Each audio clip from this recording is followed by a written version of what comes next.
Hey guys, I'm Hannah Cox with Base Politics, back with my show COPAGANDA. This week, we're going back to a 2015 case in one of my home states, South Carolina. As is usually the case with most of the videos in my series, this case is tragic and heinous, but I will let you know that it actually does have a resolution that won't lead you wanting to take to the streets for once. Here are the details you need to know before watching. Walter Scott was stopped by a North Charleston police officer, Michael Slager, near Rumont Road on the morning of April 4th, 2015 for what began as a routine traffic stop for a broken taillight in Charleston. Now, I've talked about this on the show before, but I think it's important to bring up yet again. We do a lot of what I call policing for profit in this country, where police go out looking for minor infractions that are not hurting anybody, but that make police departments a lot of money. Usually they're looking for people who have things like broken taillights, who haven't renewed their tags. Again, items that aren't really actually harming society, but that can make police money and that tend to target poor people because poor people are the ones who can't often afford to do these things. That's why they didn't do it in the first place. And as we're about to see in this video, those interactions, which don't even need to occur between police and the public, can escalate and get people killed. So there are multiple reasons why we should not be doing this. Walter Scott's brother, Anthony Scott, later said that his brother was heading to a nearby auto parts store when he stopped. Dash camera video shows Slager approaching Scott's vehicle when the unarmed man exited the car and ran away. Slager then pursued him. Should you run from the cops? Obviously not. Is it easy to see why somebody would? Yes, I think so. And ultimately, should somebody be killed for that decision? No. Officer Slager caught up with Walter Scott and they then had a slight altercation in a parking lot, which you will see in this video, after which Scott again breaks free once the officer fires his taser at him for the first time. What happened next was caught on camera by a bystander that the cop doesn't really seem to notice is there right away. We're going to watch that video that was captured by the bystander with core parts of the video slowed down, and that's going to come into play, which I'll explain after the video.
Oh,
So as you can see in this video, Walter Scott never presented an actual threat to this officer that would justify him being shot at. He is merely trying to run away from him. Yet ultimately, he is shot 8 times in the back as he is trying to flee. Not only that, but neither of the officers at the scene in any way tried to administer first aid, which should be basic protocol when these things happen. Scott ultimately died at the scene of the crime, leaving behind several small children. And had it not been for this bystander's video, I doubt we'd ever have even heard of this case. Police kill lots of people every year and you never know their names unless it happens to be captured on video. So without this bystander, the cop would probably have gotten away with the story he ultimately tried to spin. And it's almost unquestionably true that this officer would have faced 0 repercussions for his actions. He likely would have said that he feared for his life, that Walter Scott reached for his gun, that he was in danger. Oh wait, he actually did still try to say that, even with video evidence. Because the video went viral, Officer Slager actually was charged at both the state and federal level. And I also think another case that happened in Charleston around the same time influenced the decision for prosecutors to persecute him for this. And that case had to do with a young white male who was a racist who shot up a historic black church in Charleston, killing several parishioners. I think due to that case, when the video of Walter Scott being executed by this cop went viral, and when the obvious subject came up of the racial dynamic at play within it, people were much more sensitive to the arguments that there might have been racial bias as a component of the reason for why the cop shot at Walter Scott. And because of what had just happened in Charleston around a very racist and tragic event, I think that put more pressure on them to take these kinds of accounts and claims seriously. At the state trial, Slager actually testified in his own defense, describing feeling total fear as he tried to apprehend Scott and saying Scott stole his taser and tried to shoot him with it. But as we can see in the video, that didn't happen. Scott never had the taser. He was tased by Slager, who then appears to drop the taser, shoot Walter Scott in the back, and then go back and pick up the taser and try to plant it next to his body. Despite this video evidence, it is worth knowing that the state trial, which had 11 white jurors and 1 black juror, actually ended with a hung jury. And that just shows you how hard it is to actually get accountability for police, no matter how damning the evidence. For some reason, people think it's totally justified for police to claim that they were in fear for their lives and so they did something terrible. And yet they don't find it justifiable when somebody says they were in fear of their lives from the police and ran from them.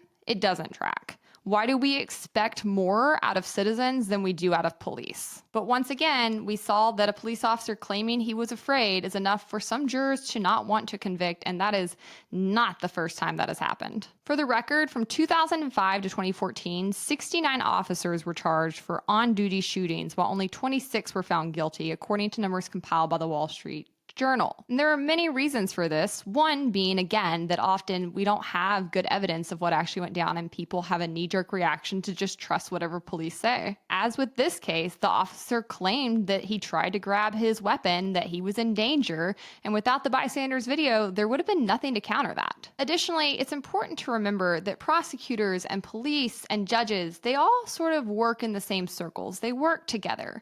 Most judges are former prosecutors themselves. Prosecutors work exceptionally close with police officers and with their departments. And they have almost unilateral decision-making power over when an officer should be charged or not. Even when there is substantial public pressure to charge an officer, they then get to go into a grand jury proceeding, and we don't know what they say in it. So I would think it's pretty often the case that prosecutors are throwing their arguments when they go in before these grand juries, and that's another reason you often don't see trials progress against police officers. Fortunately for Scott's family in this case, though, there was a federal charge, and this one contained a civil rights violation charge. Federal prosecutors actually sought life in prison for Slager, but he ultimately agreed to plead guilty as long as the state prosecutors would drop their case. Had state prosecutors pursued another case against him after the hung jury, he could have been facing up to 30 years in a state case. Ultimately, Officer Slager received 20 years behind bars. U.S. District Judge David Norton, in issuing his sentence, said Slager shot Scott with malice and recklessness and then gave false testimony to investigators. Norton ruled that Slager, who was 36 at the time, was guilty of second-degree murder and obstruction of justice, and he also sentenced Slager to 2 years of supervision after his release. Slager did try to appeal his conviction, but the U.S. Supreme Court refused to hear it. This is why it is so important that body cameras be mandatory for all police officers and that they get in serious trouble when they turn them off, as they frequently try to. This is also why we need things like grand jury proceedings to be public so that we truly know what prosecutors are doing in these cases, and why there are so few trials to actually examine the actions of police officers. Furthermore, when an officer is in the wrong, they should be convicted and they should be behind bars for killing people or violating their civil liberties. So if you have the opportunity to sit on a jury, you should seize that opportunity if at all possible, and make sure that police are actually held accountable. All right, guys, that's a wrap. Leave a comment, let me know your thoughts. Be sure to subscribe to my channel, and until next week, stay based.